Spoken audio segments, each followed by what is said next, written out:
Let's go, man. We back, bro. This is Wholesale Hard Knocks. What episode is this, Mike? This is episode 13. 16, dog. You can't hear you right now, bro. Get your mic fixed, dog. So Man. we having some little bit of technical difficulties right now. Shout out to Mike. He's Can getting you his hear me mic now? fixed. We can't hear you right now, bro. Can anybody So we're else hear gonna me? keep on talking. Okay. Y'all, we're doing everything sales training today. I'm super excited for today's episode. We're going through the sales structure that me and Mike both follow, and then we're going to talk about different tips, different tactics that we use while we're on the phone with sellers. And it's going to be fun, right? Because everybody has different styles, right? So there's a certain structure that you want to follow when you're talking sales, talking to sellers. And remember, this isn't just for real estate, right? This is all sales in general. So there's certain structure that you want to follow. You want to have a structure on every single sales call. If not, you're going to fall victim to the seller sales system, right? So make sure you guys have a sales structure, and we're just going to go through that today, and we're going to go through our different styles and things you can do to be a killer on the phones, man. Mike's going to jump in here briefly. He's having some technical difficulties right now. So if you guys aren't subscribed yet to me or Mike's YouTube channels, I'm pretty sure the links are below. Make sure you subscribe to the channels below. Make sure you like this video, subscribe to these channels. We'll be live every single Saturday. Wholesale Hard Knocks come live. We like to bring high-level guests on here. We like to just drop knowledge to the wholesale community, real estate community. So without further ado, just waiting on my brother to get right. I'll talk a little bit about just why sales is important, right? Hold on. You there? You working, bro? Yes, sir. You hear me? Nope. You check your, I don't think it would be the StreamYard audio. Else can hear me?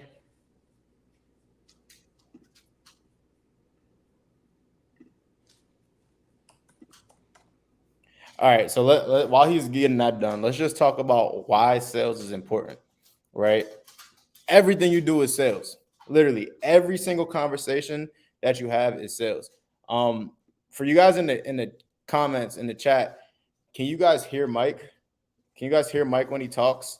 Mike, try to say something, bro. Yo. Can you guys hear Mike? Let me know if you guys hear Mike in the chat. Say yes or no. Comment yes or no if you hear Mike in the chat.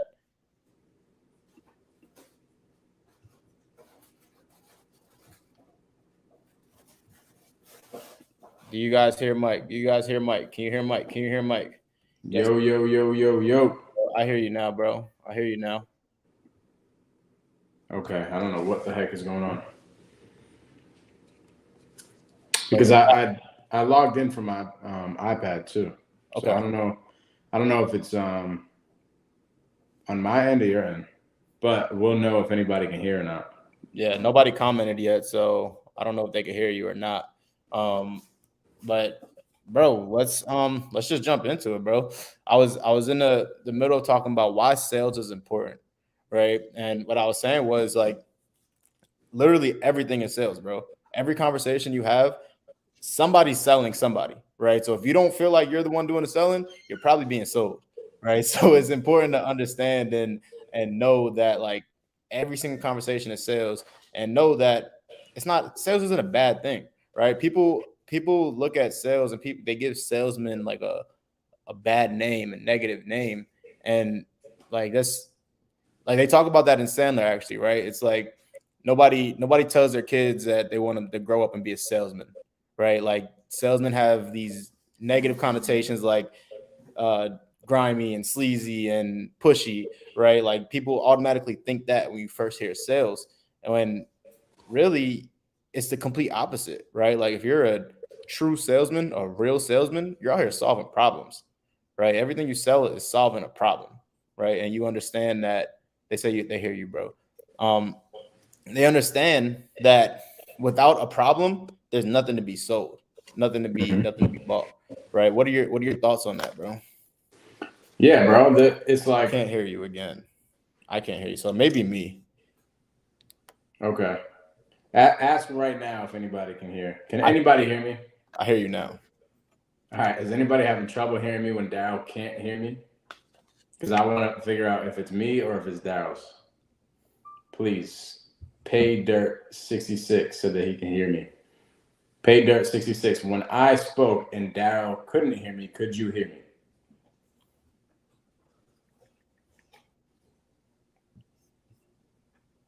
Still good.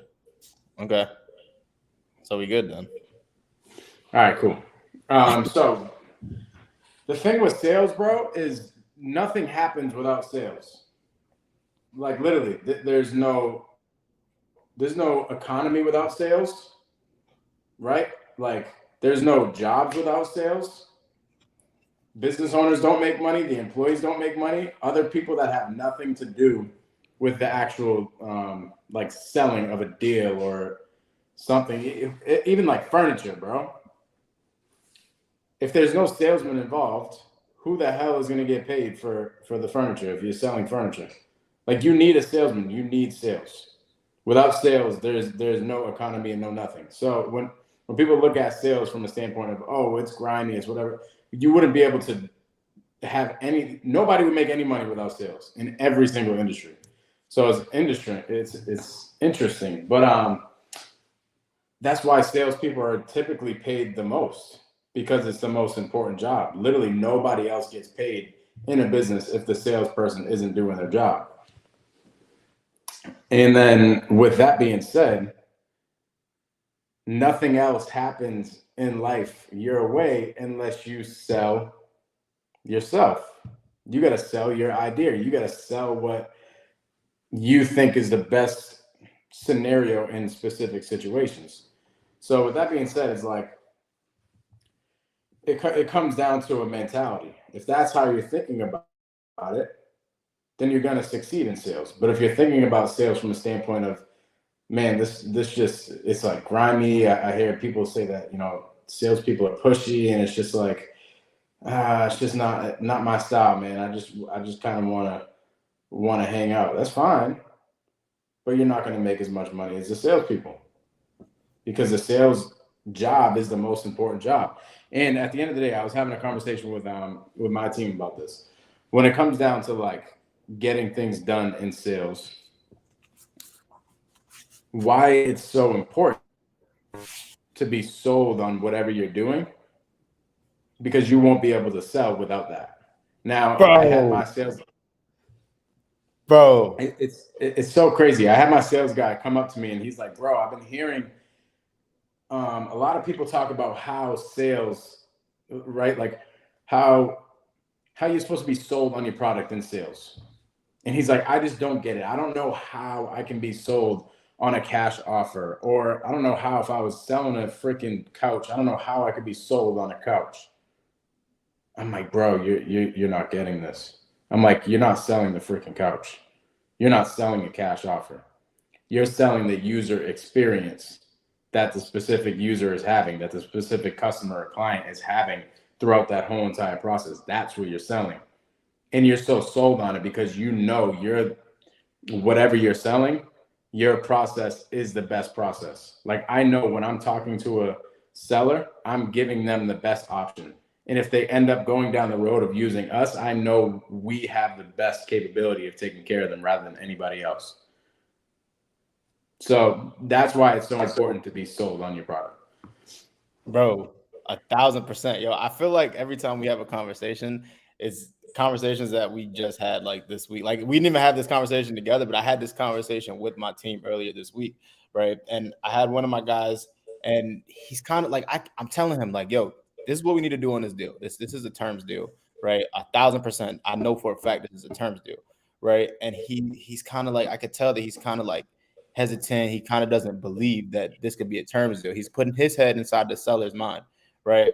And he's like, which is rule number like 1 or 2, creative finance don'ts, right? You don't put your head in the seller's mind, right? And I'm telling him like, yo, this is what we need to do, and he keeps like kind of questioning me, like, I really don't think that that she's gonna do that, or she has no reason to do that, blah blah blah. I'm like, bro. Now he got on the call with her, right? He got on the call with her, and he pitched it, but she didn't like it, right? She didn't like the option that he pitched, but I don't think it was because she didn't like the option. It's because he didn't believe in what he was trying to pitch her, right? So like you said, bro, the first sale you need to make is yourself. You need to sell yourself first, and you need to believe in whatever product that you have to sell. You need to believe that that's the very best product for this person that you're talking to, right? Whatever, no matter what that product is. If we're talking real estate, if we're talking you sell freaking shoelaces, right? It doesn't matter. You need to believe that that product that you have is the best solution for this person. Mm-hmm. And they said this at Clever, right? I forget who said it, but it's like, I think it may have been Ed Milet. They don't need to believe in what you're saying. They just need to believe that you believe in what you're saying, right? And that's so good, right? Because if you don't believe in what you're saying, bro, nobody's going to believe you. And with sales, it's just everything, bro. Like, can you name a business that isn't sales? Everything. Can you name something in life that isn't sales? Exactly. And imagine if McDonald's, right? They sell burgers, right? Can you imagine if they didn't think that their burgers would actually sell? Like what would happen? Like if they didn't have the thought in their mind, like these are the best burgers in the world, even though we all know they're not the freaking best burgers in the world. But I'm sure the owners of McDonald's or the creators of McDonald's knew, like they knew that these burgers are the best. I'm going to challenge you on that. I bet they didn't think they're the best burgers. You didn't think so? What I bet they thought is that I'm going to provide the best user experience for everything, right? I'm going to make sure that we have the cheapest cheeseburgers and they taste freaking good. Word. And that a customer can come here and get it quick. Word. See what I'm saying? Yeah. Scratch out what I said. Dude, Happy Meal. Exactly. Like they're going to come to my freaking environment. It's going to be happy. I'm going to sell them on the freaking experience. Exactly. They might not have the best freaking cheeseburger that's made with freaking Angus beef and all this crazy stuff, right? But they're going to go give you the best experience possible for what you're looking for. And they're going to put it out in the marketplace for the right people. For me, bro, I ain't eating at McDonald's, bro. Right. I haven't eaten on McDonald's for like freaking 6 years. I'm not a good prospect for them. Right.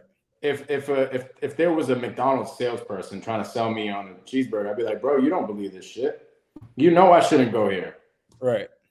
But if there was another prospect, maybe it's just like a construction worker that, goes job to job. Like it just makes sense for him to go eat McDonald's.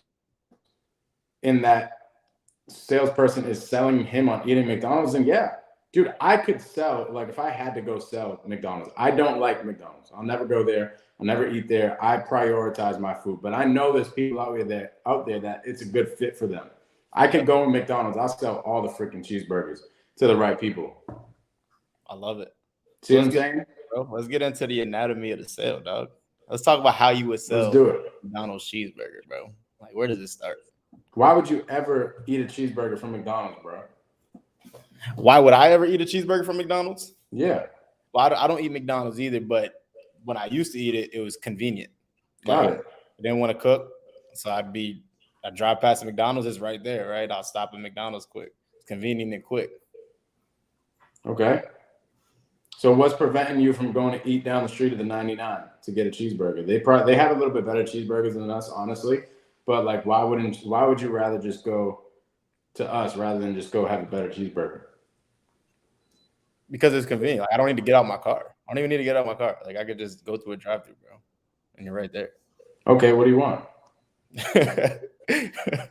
And, dog, let's get this man a Big Mac, dog. Let's break it down, right? So, when you sell, right? When you're making your sales calls, right? And I noticed. I don't know if everybody else noticed, right? But the very first thing you did was what? Ask a question, right? Telling is not selling, right? So if you would have came up to me and said, I got a burger for you, you need to eat this, right? Like, this is the best burger in the world. It's only $1. Daryl would have said this, bro. I don't care about that shit, dog. I gotta go. How long is it gonna take to make? Oh, that's the best cheeseburger. It's gonna take like 30 minutes, huh? Yeah, man, it's gonna take like 30 minutes. Well, I don't got 30 minutes. Yep. Dang it, I didn't get the sale. Yep. See what I'm saying? So the most important thing to me, bro, when I'm thinking sales, right? When I'm thinking I'm talking to somebody, I'm trying to sell them something, or in our case, I'm trying to buy something from them, right? Like trying to buy a house, right? In this case, the product that we're selling is ourselves, pretty much ourselves, and like you said, the user experience, right? So my main thing is I need to find the motivation, right? If there's no motivation, somebody will not sell. They will not sell. If they have no reason to sell or no reason to buy, they're not going to do it, right? So your main priority, number one priority, is to find that motivation, right? And the way you do that is by asking the right questions and then listening for the answer, right? A seller or anybody that, I don't want to keep saying the seller, but your prospect, right? They're going to, if you listen closely, they're going to tell you how to sell them, how to close them, right? They're going to tell you what they like, and they're going to tell you what they don't like, right? And that's by, you got to ask the right questions and get it out of them, right? So let's think about this really quick, though. You started with one thing, which I think we should back up: a prospect. Yeah. So let's look at an example. I like this. I freaking hate fast food, to be honest. Yeah. Like I think, I don't know, right? Like it's just not for me.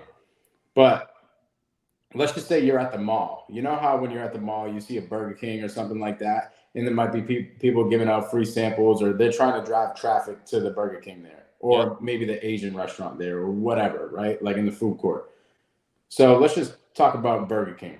If Burger King had a salesperson like giving out little French fries or something to try to sell people and try to get prospects, what are they doing? They're going to go out in front of their little Burger King. They're going to have their free samples. They're going to say, hey, come get some food from us. Mike is going to walk by them. I'm going to say, nah, bro, I'm good. Yep. Don't spend your time on me. I'm not a prospect for you, dog.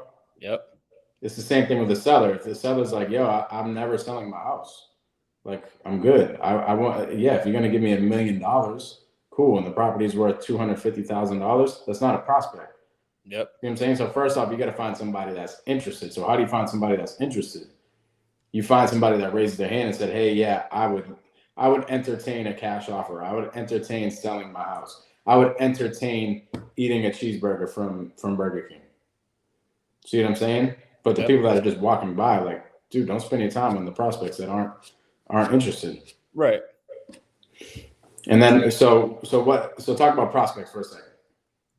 So prospects. So I mean, honestly, you could probably talk about that more than me, because when people send me leads, they've already like pulled a list and they've already done that part of it, right? Mm-hmm. So like when we get it, we immediately take them through our sales process, right? So I have my first contact, which is my lead manager. He'll call them, right? He'll call the seller. First thing that he's doing is confirm that they're even looking to sell, right? Mm-hmm. Like you said, right? So he'll call, hey, my name is Daryl. Came across this property that you own on 123 Main Street. My partner just sent it over to me. Said that you're looking to sell. I'm just calling to confirm, see if you're still looking to sell, or if that's like just totally wrong, right? They'll say, yeah, we're looking to sell. All right, cool. I just need to ask you a few questions to see if we're a good fit. If we're not a good fit, no harm, no foul. We'll walk away as friends. If we are, I'll pass you on to somebody on my team that can give you numbers, present numbers to you, right? So we did a few things there, right? The first thing we did was first we acknowledged the seller, we acknowledged their property, we acknowledged the fact that they're looking to sell, right? So that's right there. Boom, we have a prospect. Okay, so now the next thing we need to see is this. So let's stop there for a quick second, right? Okay. What did you need to do in order to get that prospect? Because sometimes we hop on the phone with a seller, or sometimes, you know, there could be that Burger King salesperson going out and they miss prospects. Yeah. Why? How could somebody miss a prospect, and what is going to generate a prospect? Like, how does somebody get their attention? Just asking the question, bro. Like just literally asking the question, right? Like I look at anybody who comes across my desk as a prospect, honestly, right? Anybody who we have their phone number, and this is a different again, because I have a JV business where they already spoke with somebody, they already told somebody that they're looking to sell. They just need my help to take it to the finish line, right? So anybody who comes across my desk and my team's desk, they're a prospect. So Right? there's never been a time where somebody on your team tried hopping on the phone with one of these leads that you got and they immediately hung up? Well, immediately hung up, yeah, right. But that's the filtering process, right? So we call, and the first thing we do is like I said, we acknowledge the seller, we acknowledge the property. I guess what I'm saying is like some of those people that immediately hang up, they were actual prospects, but the salesperson did something wrong. Oh yeah, and we call them back. We don't throw them away. We keep calling. So what I'm getting at is like what causes somebody to stay on the phone with somebody? Because a lot of the times you'll hop on the phone and like somebody will want to get. They hear a salesperson, they're like, boom, even though they were a prospect. Right. Great question, bro. So it's the introduction, right? Your main objective, the very first thing you want to do is make a friend, right? When you're calling somebody, you want to make a friend first, right? And a lot of people, they think, okay, I need to qualify this person, I need to disqualify this person up front. If they're not a good fit, I'm never going to talk to them again. But that's lower. That's a little further down the line, right? You need to take a couple more steps. Your very first couple words, your very first interaction with them, you need to just worry about making a friend, right? Once you make a friend, Caroline says this all the time. Shout out to Caroline Harborough. She says, friends get deals, everybody else gets retail, right? So your very first objective is to make a friend, right? So whenever I start a call or have my team start a call, they're calling them like we already know them, like we're already friends, right? So it's, hey, Mike, this is Daryl. How are you? What's going on? Right? It's not like, hey, is this Mike, the owner of 123 Main Street? Nah, you got to have confidence, one, and you need to just assume that this person that answers the phone is the person that you're talking to, and just flow like they're your friend. Just flow like they're your friend, bro. Think about it. If somebody came up to you in the mall and was like, "Hey, man, I got these French fries and cheeseburgers. Like, to get the hell out of here, dog. What you putting in French fries and cheeseburgers?" Right. So, bro, number one, like I just told somebody this today, right? Like they asked, like, what are the? They said in the sub in the Q&A with sub 2, they said yeah, I'm comfortable talking to sellers. I just don't know the one-liners. I don't know the lines I need to use or something like that, right? I said, bro, don't worry about that, right? Just worry about making a friend, figuring out if they have a problem or not, and then providing a solution to that problem. It's literally all you need to do. That's it. It's so simple. The one-liners are important. I'm going to tell you a story really quick. I remember this is probably like maybe my first 3 months into sub 2 or something like that. And I'm just freaking listening to all of Pace's calls. Like I'm diving into this freaking guy. I'm like dissecting what the hell he's doing on every single one of his sales calls that he put in the vault. And I'm like, yo, this guy has the craziest one-liners. Like he's able to just think on the fly so quick. There's no way he has way too many one-liners to just have a whiteboard of one-liners. Like they're just so quick. I need to become like that. But I know, right? Here's what I related it to. I related it to just things in my past life, right? Like if you're having a conversation with maybe your girlfriend or some of your homies or something like that, you connect and you have these one-liners really quick. Does that make sense? Yeah, for sure. So with that being known, like let's just say Daryl was back in the day, Daryl was, a young stud and he was really good at getting girls. He picked up a lot of these one-liners. That all of a sudden, like while he's having conversations with shorties, he's able to say stuff quick. And that's what I related it to. And I'm like, but that didn't come right away. See what I'm saying? That comes with repetitiveness. But I see how good Pace is at it, and I know it's important. So let me be aware of it. And as I'm going along my journey, I'm going to start picking up these one-liners. Yeah. And one thing, Pace hops on a call with one of my sellers one time. It was midnight in my area. It was like 9 p.m. in his area. It was midnight in my area, and he called the seller in my area. Seller answered the phone, and right off the rip, he's like, "Oh my God, I really hope it's not 12 o'clock a year time. Right? It was just like something so quick. Yeah. And then went right into it. It was a reverse mortgage lead. He's like, hey, I'm actually the guy in the business who solely deals with reverse mortgages. Do you got a quick couple seconds? And I'm like, yo, how is he so quick? Yep. But I like realized the analogy you made with like talking to girls too, bro, because that's like, you gotta be a closer for that too, dog. Yeah, bro. That wasn't too far long ago, bro. You feel me? Like, that was a couple years ago, dog. That's really what it is. But I'm like, yo, we didn't get there like so quick. It started with us just talking to a lot of people, especially same thing with sellers. Like it takes a long time. But I was aware of it. So could you imagine if Daryl had a older brother or something like that he was looking up to that was getting all these girls? He would look at him and be like, damn, why is he so smooth? I understand that he's doing some like ninja stuff.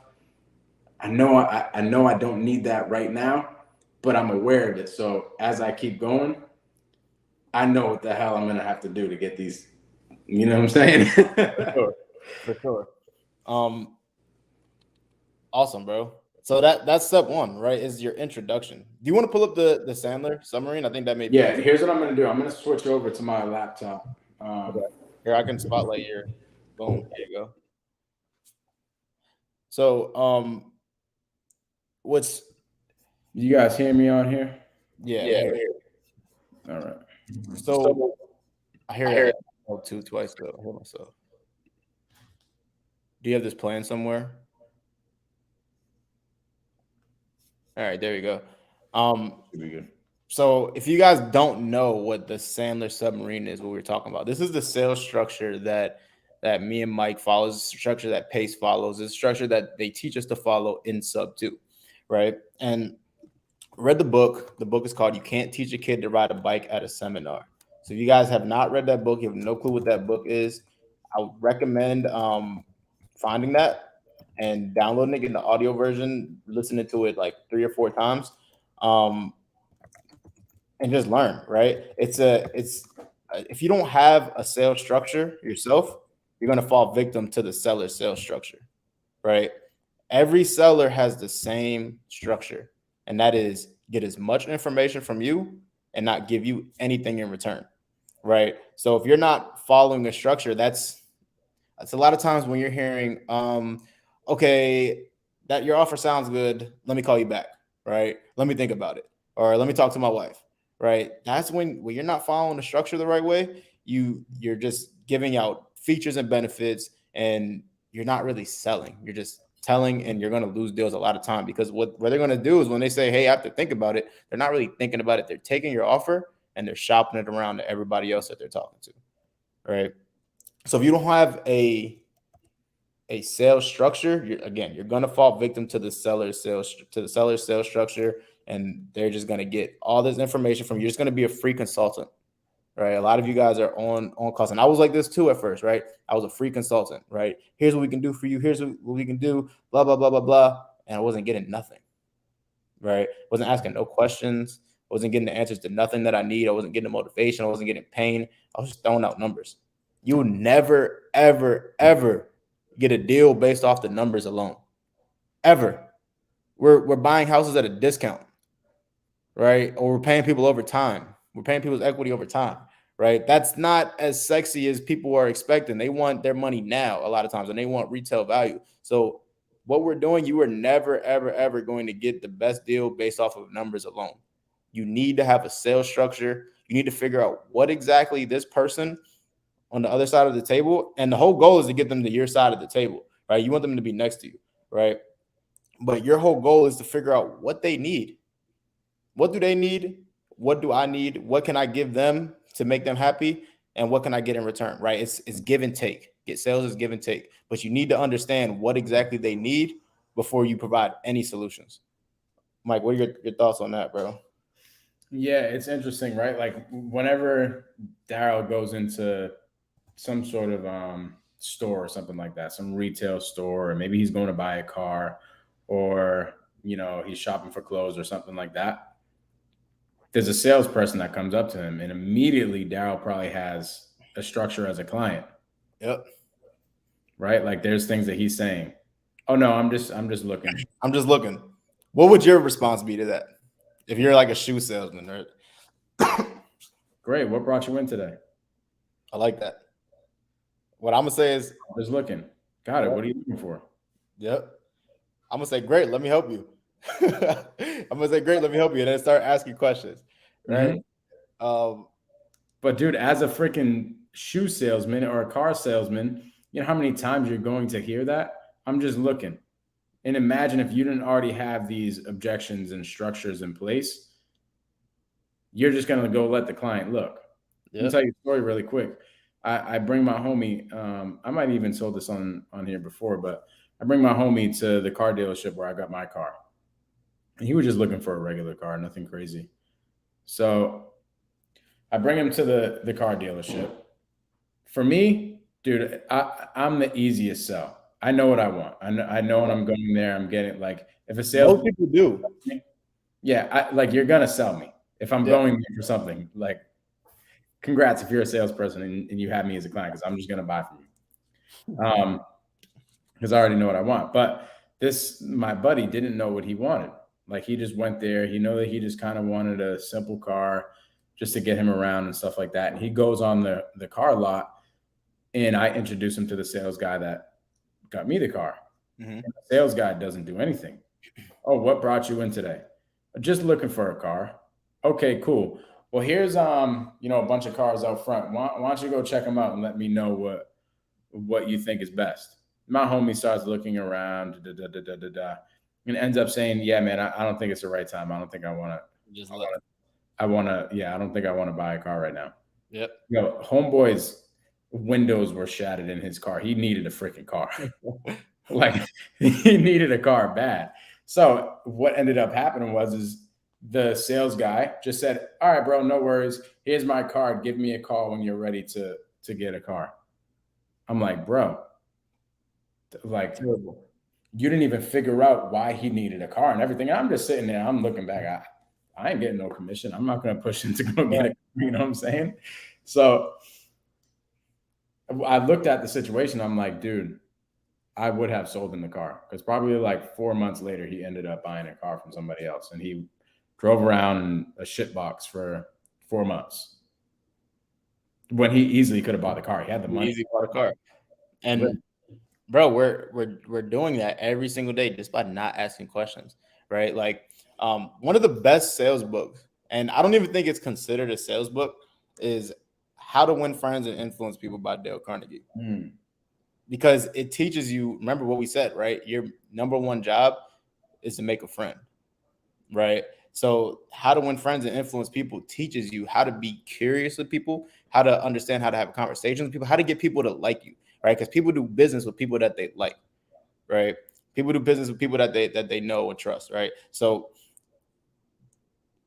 like you need to just be interested, right? I preach to my team, right? Be extremely curious, right? And I don't think that, like, sometimes when I'm on the phones, I don't even do it on purpose, right? Like I'm just extremely curious, right? With everything, right? So if somebody tells me something, right, I'm gonna keep asking questions to dig deeper and figure out the whole picture, right? Because that's your job as a salesman. You need to figure out the whole story, the whole picture, so you can provide the right solution.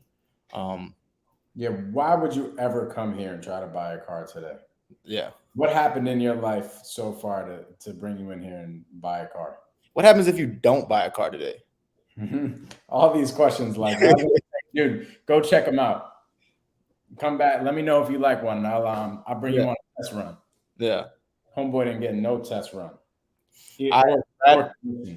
Brad Lee, he talks. We'll talk about this later when we get into like motivation and stuff like that. Do you have the Sandler system, the Sandler Submarine pulled up? Mm-hmm. Let's get it, bro. What's up, Eric? Eric said car salesmen hate him. That's my guy. Can you see this? No. I think because I'm messing with the layout. There we go. All right, we see it now. You see this now? Yes, sir. Okay. So what Sandler teaches is a structure, like Daryl was saying. This is something that you can, let's think about this, right? What is a structure? A structure is something that you just abide by. It's not like a script. It's not like specific things that you have to say, but a structure is just something like your life is structured. Think about that. Maybe your life is structured. You have your time in the morning to yourself. You have a 9 to 5 where you work. You have maybe time to hang out with the kids. Like you have a structured life. There's not like a specific thing that you have to do in the gym every single day or a specific activity that you have to do with your kids every day. You just have to fulfill those buckets in your life. You have to fill up those buckets. You have to fill up your health bucket, right? So that's why you time block that time in the morning to go to the gym and eat right and all that stuff. But it doesn't necessarily have to be a exact script or something, right? It's just you got to fulfill it. So with that being said, what Sandler teaches is essentially all these buckets, all these little compartments in the submarine that you see here. Like boom, that's a compartment. These are all different compartments. And Sandler essentially says, in order to fulfill a whole entire sale, in order to get a contract signed, in order to get somebody to freaking go buy a car, in order to get somebody to take the next steps with you in the sales process, you have to fill up all these buckets. So you have to just fill them up. Boom, boom, all filled up, all filled up, all filled up. Sometimes you don't fill them up all the way, and you get all the way to the end and realize that, maybe this bucket is only filled up to that point. So you think you finished, and then you didn't get the sale, and you got to look back and you're like, what the heck happened? So you go back to a bucket and look, oh crap, I didn't fill this bucket up. Let me go do a better job at it. So we have an understanding of like what a structure is. But what Daryll was talking about as far as the intro and getting somebody to interact with you and give you some information, you have to do this. You have to bond and rapport. So my teachings are like a little bit different than this specific structure. Yeah. But what I do for bonding is essentially make a human connection. Yep. Right? Like I'm not. A lot of people will look at rapport, to back up a little bit, rapport as like, talking about cats and dogs and all these things. That's not it. That's not rapport at all. Exactly. I bond with somebody through a human connection, whatever that is. It could be making them laugh. It could be letting them know I'm a serious person, letting them know whatever, right? I make the connection with them instantly so that they know that this isn't some robot calling them. This isn't some scam call or anything like that. I make them feel super, super comfortable right from the get. It's just like I talked about with the Burger King situation. If somebody came up to you and was like, hey man, I got these, burgers and fries. You want to buy some? You know what I'm saying? That's not, you didn't bond with nobody. Hey Daryll, what's going on, man? Are you hungry? Like, wait, this is a real person. He's asking if I'm hungry. It's a little bit different, right? You're bonding with somebody. Now, that's bonding. That's just getting somebody to interact with you. You got to connect with somebody so that they are willing to have a conversation with you. Yeah. You got to go up to some girl and be confident in order for them to even entertain you. You know what I'm saying? Now, the way I treat rapport is a little bit different than most people. People treat rapport, like I said, as like talking about cats and dogs, and you have a nice family. If they go on an appointment, you have a nice family on your in your pictures on your desk or whatever the case is. They don't give a shit about that. So whenever I go on an on-site appointment, I immediately bond with the person, and it could be through jokes, it could be through whatever, and then I get into the rapport. What the rapport is their situation. Hey, tell me, what has got you, having this appointment today? What are you looking to accomplish on this appointment today? That's usually my first question. I bond with somebody, and then, we make a couple jokes or whatever. And then all of a sudden there's like a little pause and you realize that the conversation is about to get a little bit serious. Hey, so tell me, what's got you meeting me at the property today? And now you start gathering information about their situation. So that's how I teach rapport. Yeah. What are your thoughts on that? I like that, bro. So mine is a little different, right? We're 100% on the same page with bonding, right? I tell my team all the time, like, yo, I kind of make it a challenge, right? To see how fast they can make a seller laugh on the phone, right? How fast can you make a seller laugh? How fast can you just get a connection with them, right? So a lot of times we'll open it up, and if we have the opportunity to make a joke or bond on a different level other than the house, we're gonna do it, right? Of course, like I said, we're introduction. We're gonna acknowledge the house. We're gonna do all that stuff, but first we're gonna try to find some type of getting on the same page and just bond, right? Now for rapport, now you did say this, right? It's credibility, right? It's not cats and dogs. It's nothing like that, right? So you do a lot more in-person appointments. A lot of mine is over the phone, right? So the way that I provide credibility is showing that I actually do this business, right? Getting them to understand that I actually do this business on a day-to-day basis, right? So I was just listening to a couple of my calls last night, actually just putting together some clips and stuff like that that I'm going to send to Nick. Shout out to Nick. If you guys, Nick Vlay is editing videos and stuff like that. So I was putting together some clips to send over to Nick, and I was listening to some of my calls, and I opened up a lot of them the same, right? And this is kind of a mix of the upfront contract and credibility. It's the credibility that the report goes into the upfront contract, right? So I'll say, hey, I'm the guy on the team who decides what houses that we're gonna buy every single month. I have 10 deals in front of me right now. We can't buy all of them. We're only gonna buy about 5 this month. So, and then I get into my upfront contract, right? So me telling them like, hey, I have 10 deals in front of me. I'm buying 5 a month. That's like, okay, this guy's serious, right? This guy's making calls. He's closing deals. He's buying houses, right? So that's how I build my rapport, by credibility. Nobody questions the fact that if I can actually close, or they don't ask me what my business name is. They don't ask how many deals I've actually done. They don't ask none of that, right? Because I set the standard up front. Like, hey, I'm the guy. I close deals. I buy houses. Right? I'm here to help you. So, would you say that's sort of a third-party story?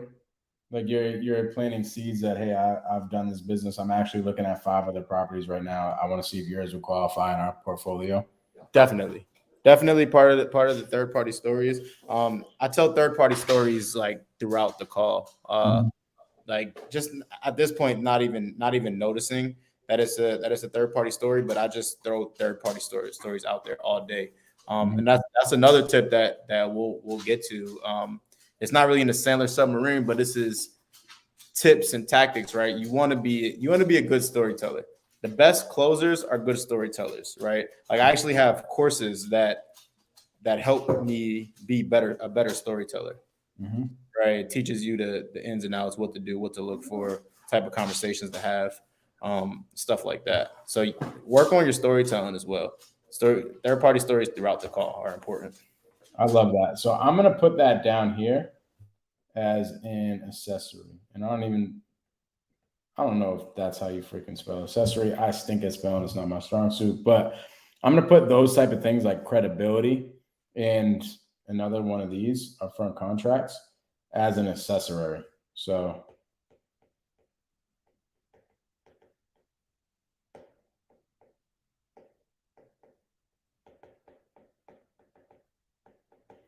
I use third-party stories and upfront contracts, like you were talking about, throughout the call. So essentially, I know Sandler teaches these upfront contracts, and we're going to go over them really quick. He teaches them as a bucket to fill.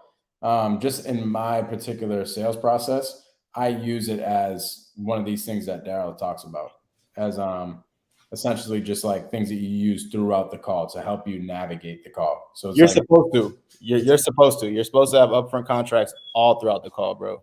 And it's like it's for me, it's like an accessory, or like a tactic.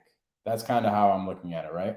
These buckets are more just like information that you're gathering and performing on. And like we said, it's a structure, right? So like what I used to do with Sandler, I used to have a board that had the submarine, the compartments up there, right? So it's like if you're going through a call and you don't know what to do next, you're like, okay, I did my contract, but I didn't get the pain yet, right? So we go to the pain, right? So I think that's the main thing for having a actual sales structure, right? Well, go ahead, bro.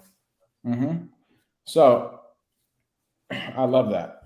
So essentially, up to this point, bonding and rapport, I have figured out exactly what is going on in the seller's head as far as like what's their situation. So what is their situation? That's why in my rapport questions, I'm asking like, hey, what's got you meeting me here today? What are you looking to accomplish? Da da da da da. Right? I'm figuring out what is their situation. What do they want? What's going on here? Now, upfront contracts. We're gonna go over this a little bit later, so I'm gonna X this out. Can I hit that? Can I just what you just said? So the what's their situation part? Me personally, the way that I do it, that is all in the pain bucket. But you can do it again. You can do it either way, right? So I do mine in the pain. I like to find their exact situation, what their problem is, how did they get there, and what's the solution, right? What do they think the solution is? That's how I go about the situation. I like it. Yeah, I mean, you could do it pretty much either way. Yeah. So for pain, for me, like you just said, I'm just digging a little bit deeper for my pain, because what I'm doing with pain is I'm teeing myself up for this. So at this point, I kind of already have an understanding of what their pain is, because I built some rapport and I figured out their situation. But now I'm getting them to dig deeper on it. Does that make sense? Yep. So once I get to the pain bucket, essentially I'm making them feel their situation. Yep. So what are some ways to dig deeper into the pain? Because a lot of times, right, like people get, and I hate using the word scared, but people be scared to ask these tough questions and get deeper into that pain, like what's really going on, right? What are some ways that you get into that? So it could be a situation where a seller has a tenant that hasn't been paying for a little bit and stuff like that, and they give me that stuff in the report.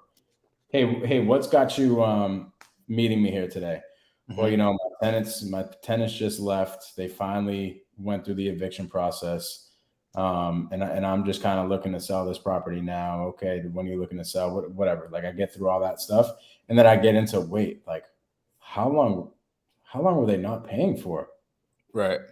And I get them to start telling me all their pain. Oh, they weren't paying for 6 months. Wait, and you were paying the mortgage that whole entire time? Yep. Holy crap. Okay. You see what I mean? Now they're starting to tell me their real pain. Yep. So for me, the report is like their whole situation. Hey, I'm here today because I want you to buy my house. You know, I had some tenants that weren't paying their rent for the past 6 months. I had to go through an eviction. It just wasn't really. It's just not what I want to go through again. And I have them start, when I get to the pain bucket, I have them start telling me that stuff back, like in depth.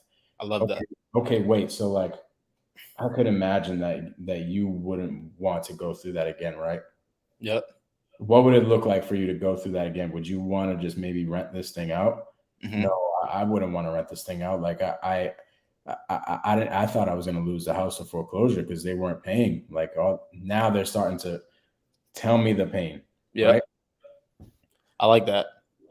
So like this, and guys, remember, right? Like me and Mike, we follow the same structure. We just have different styles, right? So we do things a little differently. They both work, right? But it's ultimately, it comes down to you and your style. What makes you feel comfortable, what you like better, right? So do you usually, Mike, do an upfront contract before you get into the pain, or do you, like, is that why, or do you do that later? Is that why you X that out? I exit out because I do it like throughout the whole entire Okay. contract. All right, cool. You see what I mean? So I want to go over upfront contracts really quick. Yeah, we could do that really quick. Give an explanation of what an upfront contract is. Right. So you want it to be. Hold on. Let me put my phone on Do Not Disturb, bro. Focus time. So an upfront contract, right? Picture it like this. Picture we've all been to elementary school, right? You go into class and your teacher has on the board, okay, class, today we're going to read this book. Bro, if I decline your call, don't call me again. If we're going to read this book, right? This is the book that we're reading today. We're going to read chapters 1 through 2, right? She's telling that makes you feel more comfortable, right? Because you know that this is what you're doing, right? So the upfront contract is pretty much telling your prospect what you're going to do, how you're going to do it, how this call is going to go, what the next steps are. Right? It's just laying everything out onto the table, right? And just pretty much getting a commitment from them to move forward and to work with you before you sign an actual contract, right? So you're getting permission to like, the way I look at it, you're getting their permission to continue to move forward, right? You're getting them to agree. So like my very first upfront contract is, I'll say something like, hey, I just got this note on my desk saying that you're looking to sell from Mark. I don't have much information here. So it's my job to, ask you a few more questions, go over the questions that I do have for you, ask you something, see if we're a good fit. If we are, we could work out some numbers possibly on this call. We could work something out. If not, then we can maybe have a follow-up call in a week or so, right? Just letting them know what our next steps are. And then I get straight into the pain, right? I get straight into my questions. And the way that I do that, right, I go from upfront contract to pain.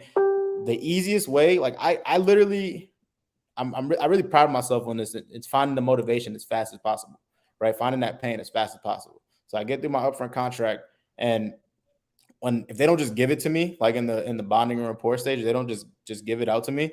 The very first question that I ask is about the occupancy, right? So I'll act really confused and I'll say, man, I can't see here. Is this property rented? Is this vacant? Is this something you're living in? Right? Trying to get the whole story, the whole situation, right? And then once they tell me, they'll say, oh, I'm living in it. Oh, you're living in it? Nice. Where are you moving to? What's got you wanting to move? Right? Or did you already find your place? Right? Just figuring out that question now, right? And then they're going to tell me their motivation. Oh, you have a tenant in here? Man, I'd never imagine selling one of my rentals. Why would you ever sell this? Right? And then if it's vacant, oh man, how long has it been vacant for? Did you buy this vacant? Like what was the plan with this? Right? I find it really easy to get the motivation by asking that question. And then once you get that surface level pain, now you want to ask better questions to dig deeper on that pain. I like to say you want to ask like 3 or 4 questions directed straight to pain to dig deeper, right? So like the what you were talking about, right? If it's a foreclosure, right? Oh, I have I've been getting letters from the bank, blah blah blah. They're about to foreclose on me. Man, that's terrible. How'd you find yourself in this position? Dig deeper, right? How's this affecting you at all? Right? How's this affecting your family? Right? Just asking those deep questions, those tough questions. And I know it feels weird at first. It feels awkward. Like when I first learned that I need to ask these tough questions, I did not want to do it. I used to avoid it. Right. But you absolutely need to ask these questions, especially when you're in this pain bucket, to get the full story. Because most times when they give you, and Mike, correct me if I'm wrong, bro. Most times when you ask somebody why would they sell this, that's not the real reason. There's always something deeper. Right. It's your obligation to make them feel their situation, because if they don't feel it, then they're not going to sell with you. And then they could go through a foreclosure or whatever the case is. Like, same thing. Let's just say you have a team member that you need to uplift, that you need to get them to start doing more contracts or whatever. You need to get them to do something. You need to get them to feel their situation in order for them to fulfill what their highest potential is. So it's your obligation to do that in everything as a business owner. Actually, in life, if you want to raise a kid, like think about it. When a little baby is, or a little toddler or something like that is doing something wrong, you have to make them feel why it's wrong. Bro, Yeah. So quick story, right? My little brother, right? And I'm not gonna get in deep about like just like situation and stuff, but my little brother, this is before I moved to Arizona. He was living out here in Arizona with my mom. It was just him and my mom, right? So he was acting out, right? So he didn't have like a real male figure that's like with him every single day type of thing. So he's acting out, right? So we're at we're at an Airbnb out here, and Olu's actually with me, and my family's there. My little brother's just acting totally out, like just doing whatever, right? So I'm like, yo, come here, bring him inside. He thinks I'm gonna yell at him and stuff. He thinks I'm gonna hit him, whatever, right? So he's not even looking at me, right? I can see that he's upset, right? So we spent like 10 minutes just first getting him to look me in my eyes, right? And I'm just start asking him questions like, what's going on, man? Like, why do you feel like this is the right way to act? Right. And I just keep asking questions and asking questions and asking questions. And mind you, this is an 8-year-old kid, right? So you need to have a lot of patience to get to what you want, right? Ended up telling me exactly what was wrong with him, right? Ended up crying to me and telling me exactly what was wrong, right? So, like Evan said here, you need to have empathy, right? And I don't know if many people know like just what empathy even means, right? But it's just understanding that other person's feelings, right? Understand how that other person is feeling, understanding their situation, and just where they're coming from, right? If you don't have that, you're not gonna you're not gonna be that successful, right? So you need to have something called tactical empathy when you're talking to these sellers. 100%. Yep. 100%. So figuring out, so the pain bucket essentially is figuring out all their pain Yep. and more importantly, making them feel it. Yep. Making them feel it. Because if they didn't feel it, why are they going to go take the next steps with you? You know? Now getting into budget, this is a little like Sandler teaches sales for really big broad aspects. So this works in car sales and insurance sales, everything. It works in every single industry. So when he's going over budget, right, he's typically talking about like, hey, how much can you spend? For us, it's a little bit different because people aren't spending money. We are buying their house. Yep. So it's a little bit different for us. We need to figure out like how much money do they need? This is so important that not a lot of people do. How much money do they need out of the sale? Bro, And what's the key word you just said? what is it? Need. Not Mm-hmm. want. Not want. I hear a lot of people asking, what do you want? It's not what do you want. What do you need? What It's do you what need? you need. Like this is so killer. I've gotten so many deals like this where I'm just breaking it down. Literally, I just did one, I think 2 weeks ago. I'm in the seller's kitchen and she told me no. She's like, yeah, that number is not going to work. I'm Yep. like, okay, let's break this thing down. How much do you absolutely need? She's like, Yep. Mike, I told you. I want 470. I'm like, Donna, listen. Like, what's got you needing that 470? Exactly what do you need this 470 for? And Yep. she's like, oh, okay, well, I need money for the down payment for the house.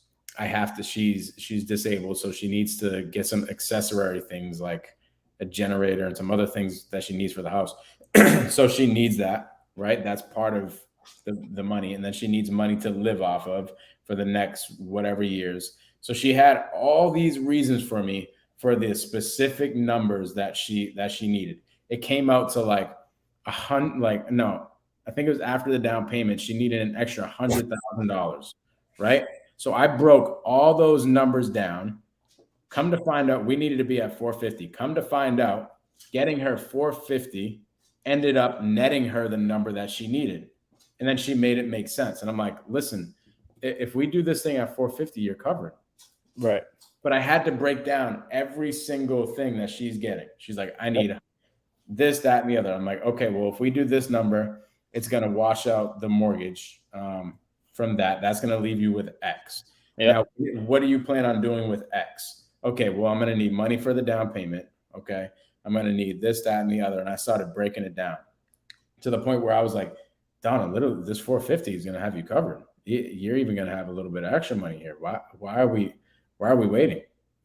I love that. And she's like, oh my God, yeah, let's do it. So breaking down their financial situation, another thing that just happened with a lead that my sales guy was working on is the seller had his daughter figuring out the financial situation. And I was telling my sales guy why it was so important to get the daughter on board and to figure out like what their financial situation was, is because that's what is going to justify them making a decision. Mm-hmm. And that, bro, that's big. Also what Evan just said here in the chat, right? He's like, I like the work from the mortgage. That's part of what they need, right? And it's like, why do they need something? So I had a seller one time, right? She was asking for a certain price, right? And I asked her, I'm like, would you have a mortgage on this? Right? And she's like, oh, that's none of your. I asked her, what do you owe? I said, how much do you owe on this? She's like, oh, that's none of your business, blah, blah, blah. I'm like, okay, that's fine. Right. And I said, I gave her a third party story, right? I said, well, honestly, Donna, let's just use the name Donna. I said, Donna, a lot of our sellers, a lot of times they ask for like really, really high numbers a lot of the times. And that's a lot of times because they have no equity, right? So they need that high number so they can pay off their mortgage and walk away with some money, right? I just need to make sure, is that something that you're dealing with here? Is that why you're asking for so much? And turns out that's what it was, right? So you need to figure out what they need and why they need it, just like Mike said, which is awesome, right? And then like, so like we're doing one. I just had a question on Facebook that he asked, how do you structure such low monthly payments on your deals? And it's about what the seller actually needs. Mm-hmm. What do they need to accomplish, right? Yeah. We just locked up a deal yesterday, a seller finance deal. Seller was asking for she honestly just wanted to be protected, right? She wanted money coming in every single month. She wanted interest coming in every single month. She was asking for like $1,500. We ended up getting her to like 700. And it's like, we figured out what exactly do you need this $1,500 for, right? Turns out she didn't need $1,500. She just wanted to make sure that she was being secure every single month. And I'm like, there's other ways we can secure you, right? There's other ways we can secure you. Monthly payments really doesn't do that for us, because we're not going to be able to cash flow. That's actually less security for you, right? If I can't cash flow. So you got to figure out the full story. Just like in the beginning, right? What's their situation? What do they absolutely need to move forward? Mm-hmm. You get really good at building the rapport and building the credibility. That asking them what they need, it gets really easy. Like I've had sellers tell me the exact dollar that they make like every single month, right? How much money they make every single month. Like I had a seller who's on, she's really old. She's on Social Security, and she told me exactly how much she makes every single month with her Social Security. Like sent me all that stuff. Like it's when you get really good at building that rapport and building that credibility, and you just ask these questions with confidence, they're going to give you the answer. Listen, budget is really what it is. Like that's really what's got the majority of people all tied up. You know who's the best with this? The best ever? Just take a guess. Who's the best ever at this? Pace? No. Who, bro? I don't know. Grant Cardone. Pace is amazing at this, by the way. But Grant Cardone at this is freaking. He's a beast. Yeah. He'll be like, all right, well, how much money are you spending in marketing? Okay, got it. So you not doing this with us is gonna cost you like $1.5 million. Yep. If I can guarantee you the $1.5 million, why don't we just do this thing? And the seller's like, oh, all right. Or the prospect is like, all right. And you know what it was? It's the confidence, bro. He's asking these questions with confidence, and the person's just giving it to him, giving him all the answers. Mm-hmm. So going on to the next bucket, once you figure that out, once you find out all their financial needs, you go into this decision bucket. So we figured out pain. We bonded, we rapport with them. We set some upfront contracts in the beginning, did all the things with that. We're still doing upfront contracts with this stuff. Like to go back to the upfront contracts a little bit, upfront contracts are like everywhere. They're here. Everywhere. Like they're throughout the whole entire thing. Like even before getting into, for me, what upfront contracts is like setting the expectations and getting permission to move forward. Yep. Right. So that's why I call it an accessory thing. It's like a tactic. It's a tactic to push the ball forward, in my opinion. So, like if an example one for budget could just be like, hey, sometimes numbers get really sticky. Sometimes is it okay if we just go over that now? Sometimes numbers for me is tough to go over. Like it's just kind of a touchy situation. But is it okay if we go over that now? Yep. Well. So an upfront contract I like to do for budget. For my upfront contracts, it's always trying to get closer to the sale, right? So I'll say like, hey man, I'll say something like, so if we before we get into numbers, right? I just need to make sure like if we agree to terms and numbers today, everything is good, everything is how you like it. Are you ready to move forward today, or is this something that we should follow up on in a few days? And then we talk about numbers, right? Because again, it makes no sense to talk about it, spill the beans if they're not ready to make a decision. Love it. Hell yeah! Same thing with third party stories. We're telling all these things throughout this whole entire thing. Like Daryll was just talking about his thing for budget. Like one thing you could say for budget is, hey, I could tell that story that I just said before.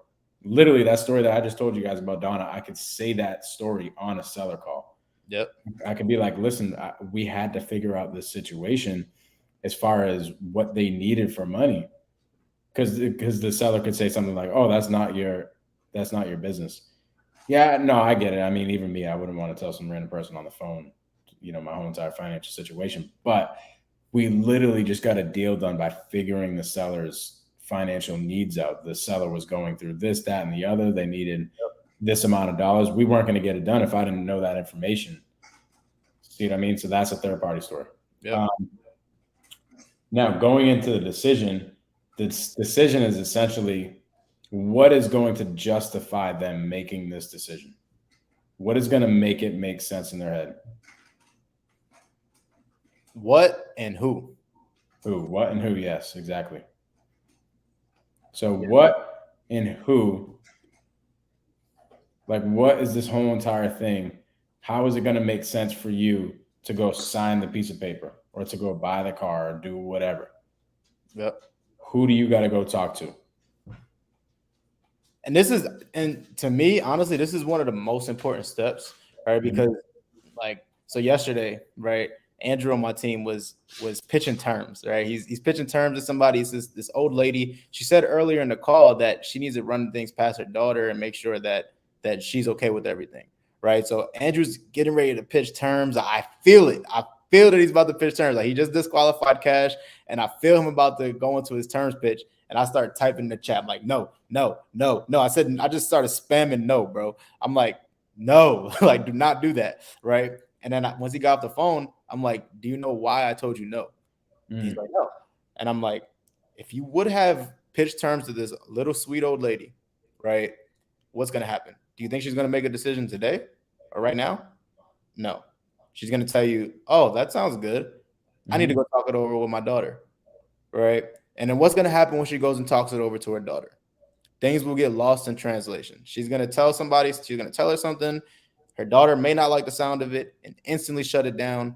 Boom, your seller's ghost. You don't hear from him again until you freaking change your number or something, right? So this step is super, super important to figure out who all is helping them make this decision. And like Mike said, what is going to help them get this? What exactly do they? And it's about what they need, right? What do they need in this process to make them move forward and help them say yes and make this decision, right? And when are they going to make a decision? So who's going to help them make a decision? What's going to help them bring us to this decision? And when do they need to make the decision? So Donna, for a perfect example, her who was her grandson. She's got to run everything by her grandson. I'm like, I get it. So we got to get the grandson on the same page. What was also the things that justified the decision was, hey, we got to make sure that we find her a place to go. Yep. See what I'm saying? So figuring out everything. Yep. Right. So figure out exactly how she is going to make the decision and who and what is going to justify that. And then you get into the fun part. You literally use all of this. Yep. And you tee yourself up for your pitch. Yep. Okay, Donna. So I know this mortgage at the moment is getting overwhelming for you. Right? What did I do there? Painting that picture for it, bro. Mm-hmm. I know this situation as far as the mortgage payments are getting a lot for you.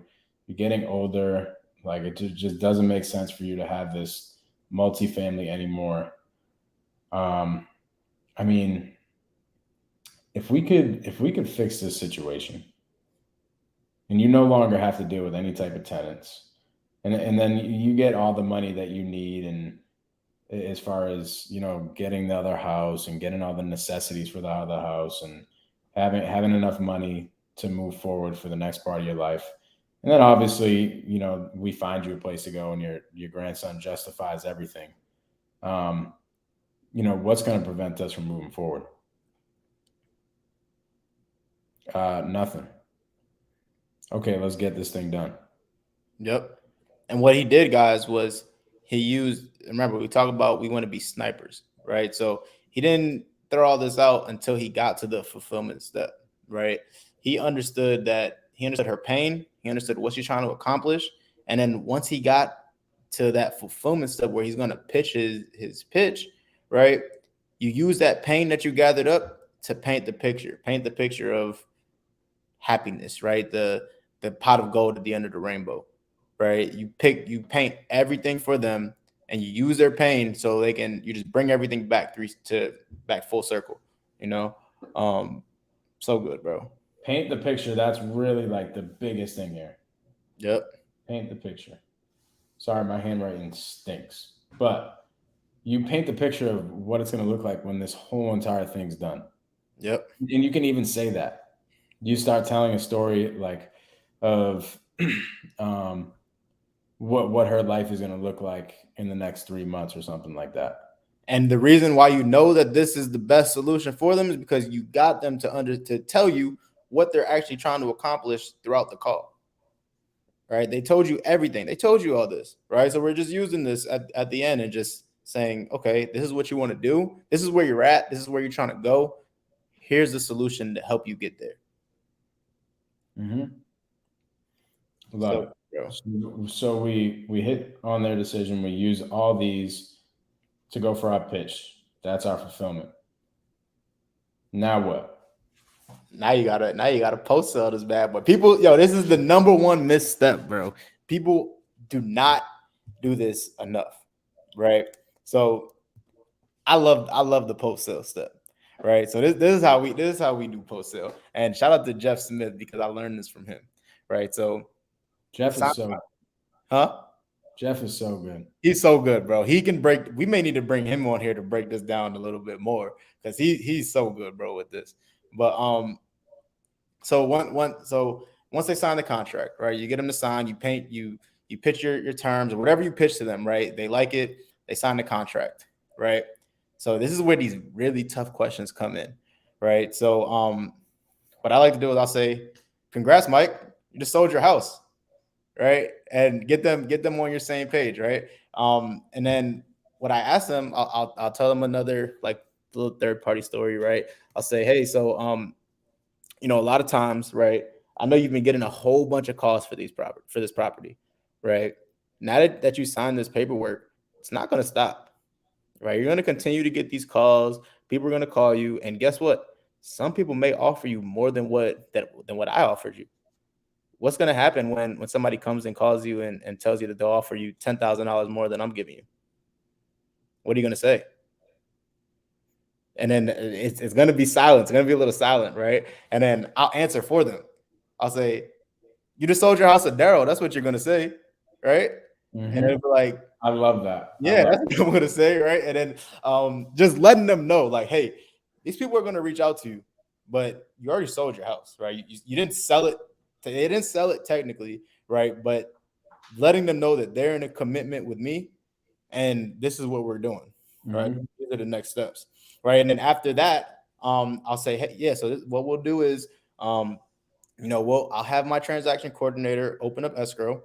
Right, her name's Kelly. She's awesome. She'll open up escrow today or tomorrow, whatever the time is. Right. Once she does that, she'll give you a call. She'll reach out to you, and she'll be your point of contact from here on out. I'll still talk to you here and there, but Kelly can help you out the best with everything that goes on with the transaction. She's awesome with that, right? And then you're just setting the expectation for the next steps. So have you ever heard of buyer's remorse? Yes, seller's remorse too or seller's remorse. In this case, yeah, it's terrible. Client's remorse, I guess. Yeah, it's terrible. So essentially, what it is somebody makes a decision, and then all of a sudden they feel like they got cheated or something like that, and they don't want to move forward. Or like Daryl says, another investor comes in and says they could do it for $10,000 more or whatever. You're making sure that after this thing is done, no BS happens. Yep. So a situation happened the other day. We get a contract signed. Seller ends up texting us like an hour later. Hey, just curious, if I end up wanting to go down another path, would there be any repercussions there? Yeah. Here's what happened, right? Here's what happened. I get on the phone with him. I'm like, hey, just curious, like what's got you saying that? Did another investor call you or something like that? Yep. He's like, no. I'm just like seriously curious. I just really want to know. So I'm like, okay, cool. Another investor reached out too. 100%. So I'm like, okay, great. I know this cat's lying. All right. But hey, man, listen. I just would not want to see this happen to you, because this literally just happened 2 months ago, where we got into a contract with a seller, and the seller ended up actually having another investor come to the house like a week later after we were there, got it under contract, and we ended up in a crazy litigation. For me, I mean, at the end of the day, like I'm not in the business to get in any litigations. It's all my partners. They're freaking sticklers. For me, I'm just like, I'd rather just get out of the deal, but they're sticklers. Like they don't play. Like we already have a signed contract. It's immediately once that thing's signed and I send it over to the team, they start working on it and they start dumping money into it. And I mean, at the end of the day, everybody has families and food that they got to put on the table. So that's why my partners are super, super strict when it comes to this kind of stuff. So that being said, like the situation that happened a month or two ago got super, super sticky for the seller. And I would just hate to see you have to go through that. I like that, bro. And you can even, did you guys do the post sale on that? Did you post sale him, or was that step? Right. So I think if you would do when it came to that. Right. Right. So that specific thing, like having another investor. I like that. And I'm actually going to add that to my post sale. Right. And I'm going to say, right, I'm going to tell that same third party story that you just told. Right. I'll say like, hey, we got into litigation and stuff. And I'll say, I'd much rather not do that. So if you have any second guesses, this is something that you're just not too sure of anymore, you don't think you want to do this, let me know now and we'll just rip this paperwork up. Like we'll just end this right here. I love that. I'm gonna add that same freaking thing. Yeah. So yeah, I like that. It's really important to post sale, because guys, you don't know how many times like you'll get in contracts with people and then they will get another call from another investor and they will try to back out of your deal and they're going to come up with some crazy excuse. They're going to come up with something. That's not the truth, right? The truth is they got another offer. They got a higher offer and they just want more money, right? So that's what happens 9 times out of 10 when somebody's trying to back out of a contract and gets that seller's remorse. Another thing you can do to stop seller's remorse is in that fulfillment step. If they ask for a certain price, it is a cash deal, right? And they ask for like 50,000, and you just say, Yeah, let's do it. You sign a contract. That's a quick way to get sellers remorse because now in their mind they're like, huh, this guy said yes pretty fast. Am I leaving some money on the table? Right. So you gotta be a sniper with that as well. We'll jump into that on another video on another episode. But yeah, there's like so many things. This is just the structure, pretty much. Bro, we just scratched the surface, bro. When it gets into like the accessory stuff and all the tactics and ninja stuff that you do, yep, that's like next level stuff. But that's the next level stuff that I was talking about in the beginning of this call that I used to listen to Pace and be like, holy crap, I really understand that this guy's next level. I understand what he's doing. I'm just not quick enough to say that stuff confidently yet. And it doesn't roll off my tongue quickly, but it does now. Like now I'm a freaking ninja. Easy. Bro, yesterday, we got a 0% interest seller finance deal. Seller was asking for 8% interest. Right? Man. How did we get here from 8% to 0%? And it's just by being extremely like having these rebuttals and just knowing what to say. A lot of the times, like, and I didn't even say it, right? Nick said it, but I typed it in the chat, told him what to say, right? So what we did was to get that was we said, hey, like, look, well, I understand, like, I understand you want 8% interest, right? Now, what we usually do with a lot of our sellers is we just build the interest into the purchase price, right? So in exchange for 0% interest, we'll just pay you more for the property, right? Why does this benefit you? This benefits you because let's just say I refinance or sell the property before I'm supposed to with you. If I pay it off early, right? Correct. What happens with that interest that you were supposed to get? You just lost it, right? You didn't get it, right? So what we do is we'll add on the extra $20,000. In this case, we added extra $15,000 onto the purchase price, and for 0% interest, right? And when you go back and do the math, it's a 5-year balloon, right? At 8% interest over 5 years, at this purchase price, it was a $205,000 purchase price. It's around 80 grand in interest. We added an extra 15K on top. We just saved like 60 grand, bro. Holy crap. Now that type of stuff, bro, is like the next level stuff. Exactly. You really get to understand that type of stuff when you plug yourself into people doing this stuff at a high level. Yep. However, with that being said, you don't need all that stuff to get deals done. You don't. If you took everything that we just taught you in this hour and a half span, and you just take this structure and you just go hammer calls, bro, you're going to get deals done. You're going to get way more deals done than most wholesalers because most wholesalers suck at sales. They just go in and they're like, oh, yeah, this number doesn't work. Okay, great. Yeah, I mean, we would buy your house in cash, though. We'd close in 14 days. close in 30 days. I don't give a shit when you close, dog. Right. And, bro, and you'll notice, right? You'll notice the conversations you're having with these sellers are going to be a lot more smoother. They're going to be a lot more fun.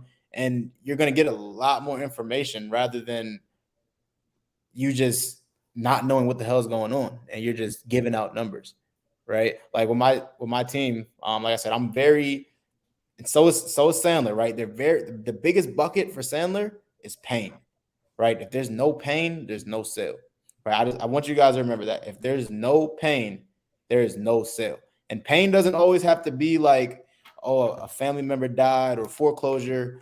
Pain can also be money motivated, right? It's just the reason for selling. If they have no reason to sell, if their first thought of selling was because somebody on your team called them, they're not really motivated. If they're just listening for offers, they're not really motivated. So guys, use this sales structure to have better conversations, more fluent conversations, and have a direction when you're on these calls. And like Mike said, if you follow this structure, I promise you will get way more deals. Here's what it looks like, bro. In my eyes, this isn't like guaranteed numbers, but yeah, I would say if you are generating 50 to 70 leads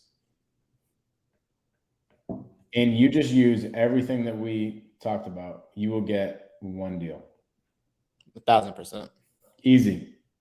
Like if you take this stuff, and especially if you add a lot of this into it, Just the little things that we just talked about. Third-party stores and upfront contracts. If you take everything that we just talked about, you will get a deal every 50 to 70 leads. Now, what me and Daryl are talking about, the next level, ninja stuff, you get this by really diving deep into somebody who's doing this stuff at a high level and studying them and getting trained by them. You're going to end up probably between here.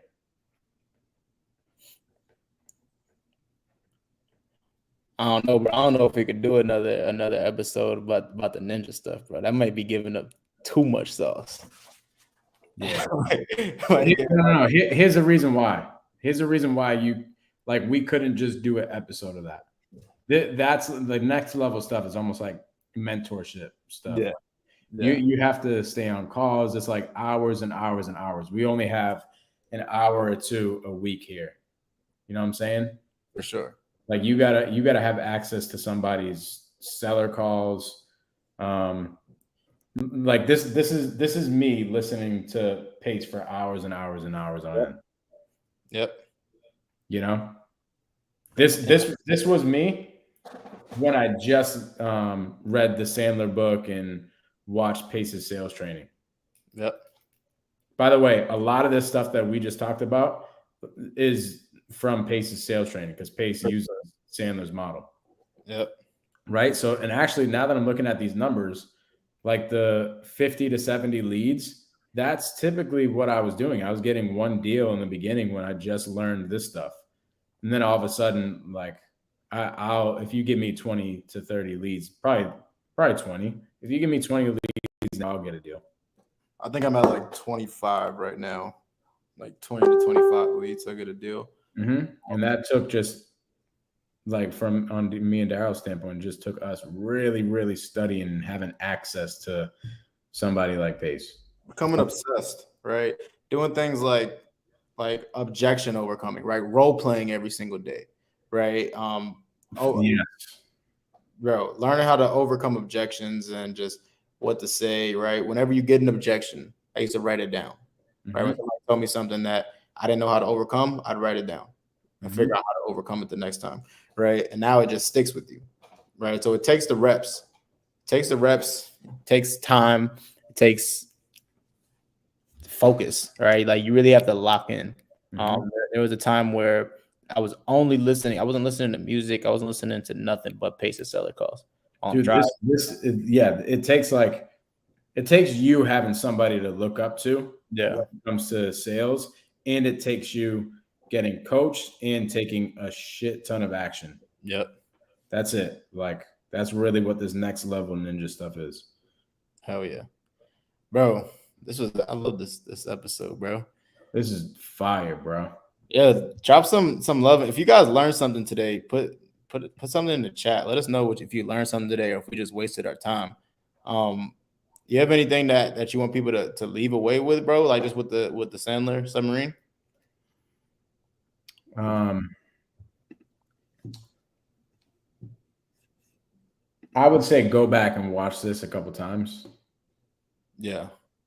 And go hammer the freaking phones on Monday and start utilizing this structure and come to the episode on next Saturday and tell us how you did. Word. I like that. If I can leave people with one thing, right? When you're on a phone call, remember, get the pain, get the motivation. Why are they selling? If there's no reason to be selling, do not waste your time. Don't there's somebody on the phone who is waiting for you. There's somebody at home that's waiting for you, that needs you to call them and needs you to help them out of their situation. Right. I asked my team a question the other day. I said, and this is from Grant Cardone. He was on an interview and he was talking about it. Right. Who do we sell for? Who's the close for? Is it for you? Is it for your business, or is it for the customer? Yo, this was hilarious. I did it with my team too. Bro, I asked my team, they're like, oh, it's for the business, it's for you. blah, blah, blah. I'm like, no. It's for the customer. It's for the prospect, right? This is not for us, or else we'd be just like, yes, we can't, like, I got the objection. Well, if it was really for the seller, right, we'd be giving them top market value. I'm like, okay, obviously you can't give everybody top market value for the property if it's not what it's worth. We'll pay them what their house is worth, right? That's why we have other strategies to get them out of their certain situation. But the main thing is to get this person out of this situation that they're in that's causing them pain, right? And if you're going in there with the mindset that this is for you, this is for you to make money, this is for you to come up, right?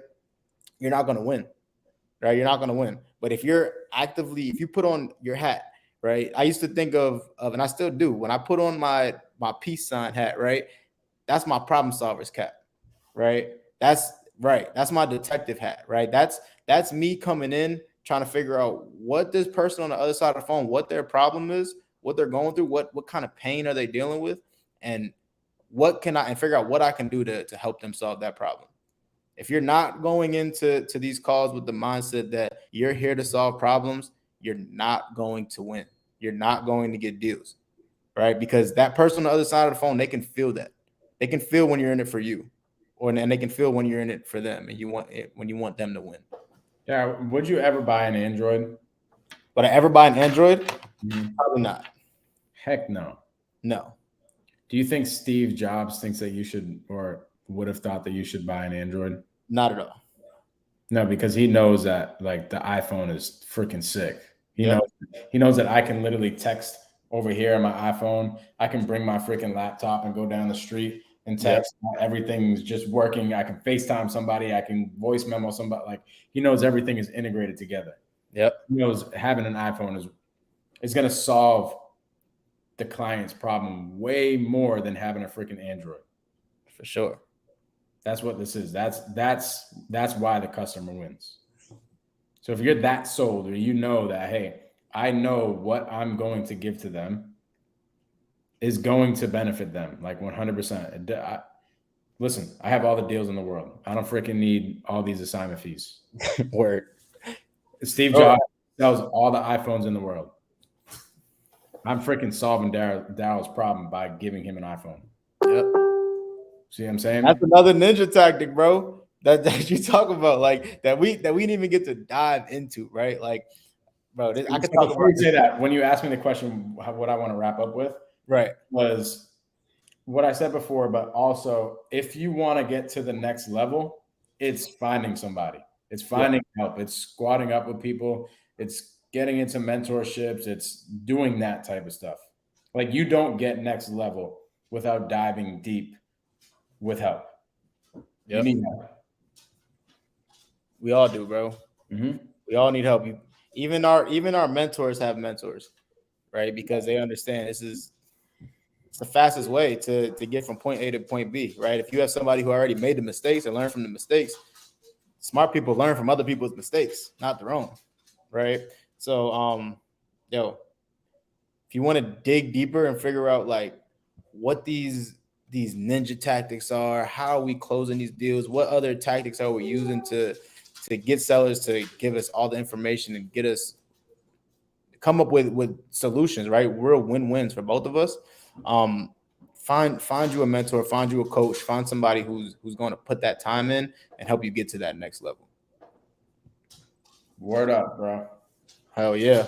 Yo, this is Wholesale Hard Knocks, man. I don't even know what episode we're on right now. Next week we have a great